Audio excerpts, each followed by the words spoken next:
Welcome to the Learning Pines YouTube. We hope this video helps. You start by opening Google Photos or your phone's gallery so you can access deleted items immediately. Tap Library or Albums, then choose Trash or Recently Deleted. This is where Android keeps files for 30-60 days depending on device. Once done, make sure your account backup is on so cloud copies are visible. If you don't see Trash, check app settings and storage permissions to enable access. This first step gets you directly to candidate photos you can restore or permanently remove. You now inspect thumbnails and preview images to confirm what you need. You select to mark multiple items quickly because restoring one at a time wastes time. Then tap Restore to return pictures to their original album or device folder. If trash is large, you search by date or file type and apply filters to narrow results efficiently.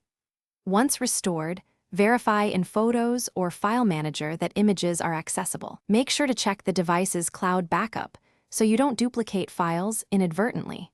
You finish by deciding whether to permanently delete items or keep them, empty trash to free space, or move restored photos to a cloud folder for extra safety. If a photo is missing, check other gallery apps, any SD card folders, and all Google accounts linked to the device because Android can store backups across accounts. If things go wrong, clear the app cache, install updates, and if needed, use reputable recovery tools. These steps often recover data lost from cache or indexing errors. Thanks for watching.